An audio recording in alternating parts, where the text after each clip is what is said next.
ஒருத்தவங்க இல்லைனா தான் அவங்களுடைய அருமை தெரியும்னு சொல்லுவாங்க. அது எந்த அளவில் உண்மைன்னா, இவங்களோட கதையில் அது எந்த அளவில் உண்மைன்னு நீங்களே பார்ப்பீங்க.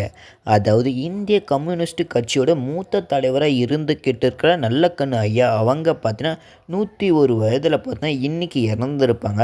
ஆனால் இவங்களுடைய கதையை கேட்கும்போது கண்ணுலேருந்து கண்ணீராக வந்துக்கிட்டு இருக்கு. அப்படி இவங்க என்னடா பண்ணிட்டாங்கன்னு கேட்டிங்கன்னா, இவங்கள பற்றி சொல்கிறதுக்கு வார்த்தையே இல்லை. சின்ன வயசுலேருந்து இப்போ இறந்துருக்காங்க. அந்த வயசு வரைக்கும் இவங்க போராடின போராட்டம் என்ன, இது எல்லாத்தையும் நான் உங்களுக்காக அப்படியே சொல்கிறேன். வீடியோவை முழுசாக பாருங்கள். அதுக்கு முன்னாடி நம்ம சேனலுக்கு நீங்கள் புதுசாக வந்தீங்கன்னா, இன்றைக்கி நாளில் என்ன நடந்திருக்கு, நாளைக்கு என்ன நடக்க போகுது, நேற்று என்ன நடந்தது எல்லாத்தையும் டீட்டெயிலாக தெரிஞ்சுக்கமா நம்ம சேனலை சப்ஸ்கிரைப் பண்ணி வச்சுங்க. 3 நிமிஷம் வீடியோவை உங்களுக்கு டீட்டெயிலாக நான் எக்ஸ்பிளைன் பண்ணிவிடுவேன். அப்படியே உங்கள் ஃப்ரெண்ட்ஸுக்கும் பார்த்தீங்கன்னா ஷேர் பண்ணிவிட்டு 101 ஆண்டு அரசியல் வாழ்க்கையில் இவங்க பாதிக்கு பாதி சிறையிலே கழிச்சிருப்பாங்க. இவங்க சின்ன வயசுலேயே பார்த்தீங்கன்னா இந்திய கம்யூனிஸ்ட் கட்சியில் பார்த்தீங்கன்னா இருந்திருப்பாங்க, சேர்ந்துருப்பாங்க. அப்போதுலேருந்து எளிமையாக பார்த்தீங்கன்னா ஆளுமை பண்ணிக்கிட்டு வந்தவங்க இவங்க ஒரு ஆளுன்னு சொல்லலாம்.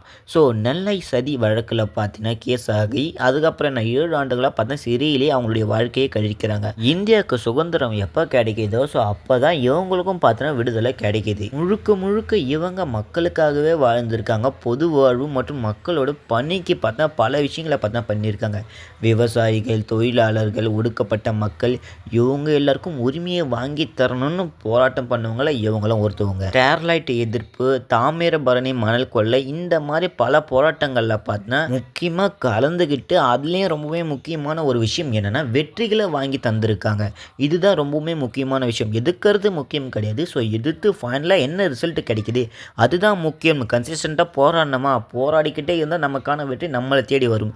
அதே மாதிரி தான் இவங்களுக்கும் பார்த்தீங்கன்னா அந்த மாதிரி ஒரு வெற்றி கிடைச்சிருக்கு. நல்லக்கண்ணு ஐயா அவங்களுடைய நேர்மை, எளிமை, தன்னலமற்ற வாழ்க்கை, இந்த மாதிரி ஒரு மனுஷன் இருந்தால் போதுங்க. அரசியலில் எந்த வேணாலும் என்ன வேணாலும் பண்ணலாம். ஸோ மக்களுக்காக என்ன வேணாலும் பண்ணலாம்னு நினச்சிக்கிட்டு வந்தவங்க இவங்க. ஆக்சுவலாக ஒரு அரசியல்வாதியாக இருக்காங்கன்னா அவங்க பார்த்தா மீசியை கம்பீரமாக வச்சுக்கிட்டு கொஞ்சம் கெத்தாக மாசாக இருப்பாங்க. ஆனால் இவங்க அந்த மீசியை வளர்க்காததுக்கு ஒரு முக்கியமான காரணம் இருக்குது. அவங்க சிறையில் அடிபட்டது அந்த ஒரு மீசைக்காக பல அடிகள் பார்த்தீங்கன்னா பட்டிருக்கு. அதை பற்றி நான் உங்களுக்கு சொல்லணும்னா தனியாகவே சொல்லணும். ஏன்னா அந்த அளவில் பார்த்தீங்கன்னா இவங்க வைக்காத அந்த ஒரு மீசையில் ரொம்பவுமே முக்கியமான மர்மமான பல விஷயங்கள்லாம் பார்த்தா அவங்களுடைய மீசையில் ஒளிஞ்சிருக்கு. இவங்க அரசியல் தலைவர்களுக்கு மட்டும் இல்லை, இளைஞர்களுக்கும் ஒரு முன் மாதிரியாக பார்த்தா இருந்துக்கிட்டு தான் இருந்தாங்க. ஆனால் இப்போ நல்லக்கண்ணு ஐயா பார்த்தா நம்ம கூட இருக்க போகிறது கிடையாது. அவங்க பார்த்தா இறந்துட்டாங்க. இதுக்காக நிறைய அரசியல் கட்சிகளும் இருந்தாலும் சரி, தலைவர்கள் இருந்தாலும் சரி, எல்லாரும் பார்த்தா இவங்களுக்கு அஞ்சலி செலுத்திக்கிட்டு தான் வராங்க. நீங்கள் என்ன சொல்கிறீங்க இதை பற்றி? இதுக்கப்புறம் என்ன ரொம்பவுமே ஒரு முக்கியமான விஷயம், தமிழ்நாட்டோட உயரிய விருதான வகைசால் தமிழர் இந்த மாதிரி ஒரு மிகப்பெரிய விருதை பார்த்து இவங்க வாங்கியிருக்காங்க.